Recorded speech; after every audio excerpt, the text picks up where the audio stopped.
I just feel things. And it comes in all at once in one large complex pattern, and then it starts to decode itself sort of somehow inside of me, and I start to know how things are working. Sometimes I will hear something that would be more related to telepathy. And sometimes you get pictures, of course. All the senses can be used.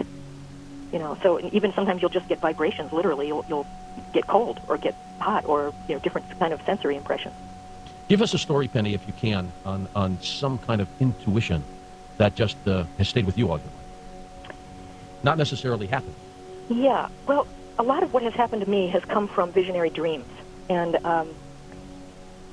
there's a lot being talked about around 2012 these days. And I had a visionary dream quite a few years ago, maybe 15, 20 years ago, where I was talking to a healer in my dream. And the man said to me, he'd been working on the East Coast, and he said, those suits, meaning the business people, are very solid, and meaning that their belief systems were very tight and it was hard to get through to them.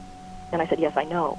And he looked over at me and he said, well, you're right on schedule. And I looked down and my left arm was transparent. Jeez. And I thought, oh, that's right. We're supposed to learn how to become transparent.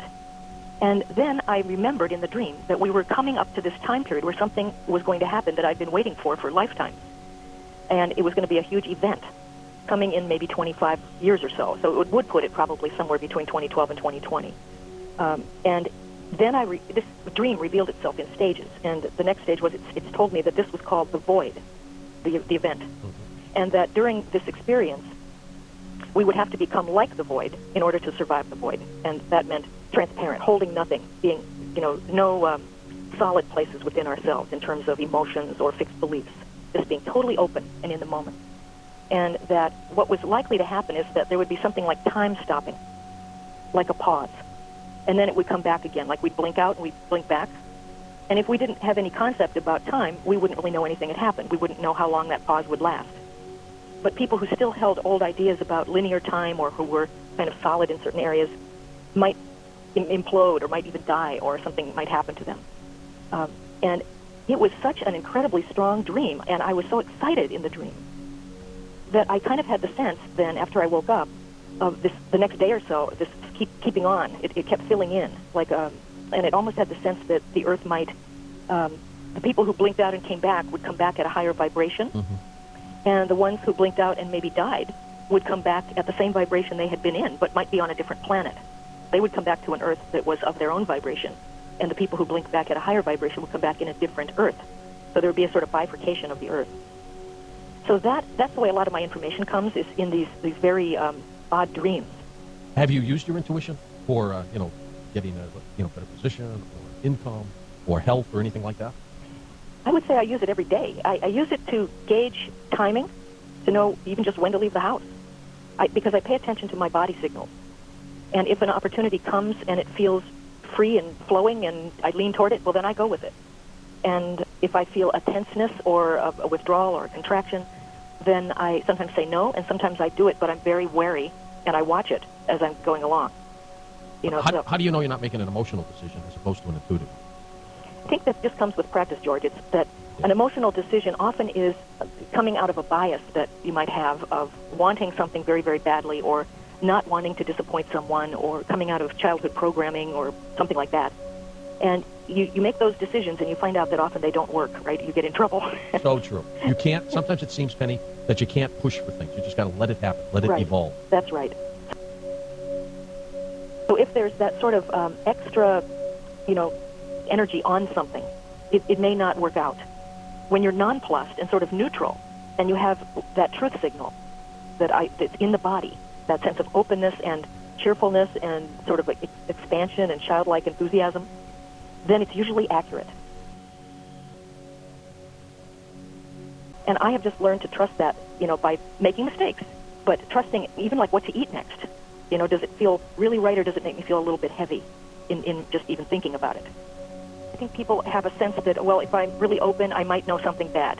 I might know about a car crash, or somebody's going to die, or whatever. But it's like they don't really trust themselves. There's a certain idea here that the outside world is bigger than they are and separate from them and overwhelming. But, and it's sort of a process of learning how to occupy yourself fully and then trust yourself. Because all information comes to you through your own self. And if your own self is in a sort of a scared, fragile state, then you'll assume that that's the way the information is going to be that comes to you. If you're centered and warm and happy and using the information you get, then you're going to get useful information. And you just got to recognize. Yes, well, you have to also ask for information that's going to actually be helpful. I had to do this when I first started opening up, is that I don't have to know everything, especially all at once. I need to know what I need to know when I need to know it. Then it's not very useful or efficient to know things too far ahead. If I need to know it ahead, then I tell myself, let me know it. And if not, it's just clutter. You say that there are some stages of intuition development. Let's go through that. Yes. Well, part of it is simply a learning of a certain kind of alignment, I would call it, where you bring your mind, your point of attention, inside yourself, inside your body. You get centered, literally. And so what you're doing there is you're connecting mind and body. And then, once you've done that, you breathe, you get quiet, you relax yourself, you regulate your breathing a little bit. And then you shift from, I call it from kind of a masculine mind to the feminine mind. And what I mean by that, it's not gender related, but it's more like yang and yin, where the masculine consciousness is often that kind of awareness where we're compartmentalizing and focusing and having goals and let's change this and make this happen and go, go, go. And it's the kind of consciousness we're in most of the time when we're awake. Let's go into the future, set a goal, and make it happen. But the feminine awareness is more non-goal oriented. It's sort of just being with things. There's nothing to do. Everything's fine the way it is. And so you relax, you drop in, you be with the things around you, you let things be, and you just start noticing things and including things in your awareness. So you're getting really soft in your consciousness and neutral and allowing. And then once that is achieved, then you raise your frequency or you attune yourself up like you would on a radio dial. And maybe you do that by thinking about a higher emotional state, like warm, loving your children or playing with a puppy, or maybe you think about a religious figure that you particularly love. Or maybe you just think about a scene in nature. Whatever it takes for you to raise up to feel better than you were feeling before, or happier or warmer than you were feeling before. I also found that practicing this in your dream state, before you go to bed and fall asleep, kind of let your dream consciousness take over, has helped me a lot. Have you used that technique? Oh, totally. That's one of the main ways that I started, and I still work that way. But and I've written 2 books on dreams. I mean, I think it's an incredibly powerful method. And, and once you learn to work with your dreams at night, then your daytime reality is really just another dream level in a way. You can interpret that too. That's true. But once you get yourself centered and aligned and attuned to a state, that's a state of awareness, then you can ask questions, let's say. Now, maybe attuning and getting into that state is like meditating. Sometimes when you meditate, that's what you're doing. Slow breathing helps a lot. Yes, and blanking out and letting your mind relax from that linear go, go, go thing. And then you can say, well, so what do I need to know about moving to a new city? Or what do I need to know about which job I should take?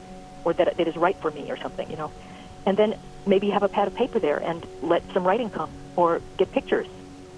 Do you think people generally who have a cloud over their heads, who are in constant the bad luck, that they aren't practicers of this? I would say yes. Yes. Well, I think also they are the practicers of continual negative thinking as well. Yes. They either complain or they say yes but all the time. Well, they wake up in the morning and say, I'm going to have a bad day.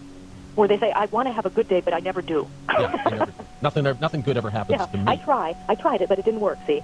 So it's, it always happens to me this way. Well, first of all, we're human beings. We have ups and downs. I don't care how positive you are. We have ups and downs. We have good days. We have bad days. We have tragedies that hit us, no matter how positive you might be. The secret I have found is to pull yourself out of it when those things happen. You don't stay in it. You don't, stay depressed forever. Yeah. You pull out of it. And those people who tend to pull out of it quicker generally are more intuitive, they're happier, and better things seem to happen. You're totally right on that. And part of that pulling out is really, it's not necessarily an act of will. It has a lot to do with the flow. The flow is like a sine wave. It goes up and it goes down, and then that swings back up and it swings back down. And each flow has a kind of information associated with it. So if you go along thinking even something that is a contraction or painful, it's a kind of information that you're getting about life and about yourself and about how things work. And your inner perceiver will talk to you about it if you ask. And by being with it and not resisting it, you move out of it very quickly, or move through it into the next wave. I bet if you went to a party, Penny, you specifically, you could probably go into a crowd of 10 people, and you would know generally the 10 that were or were not intuitive, I think, just by talking. Yes, you pick up on it. Yeah, and you can feel different textures of energy. I'm sure most people can do this. You get certain people that feel sort of grizzled and pockmarked and sandy or sticky. You get other people that feel really silky and smooth. If you think about energy in terms of a texture. That's true. You Well, stay can- with us.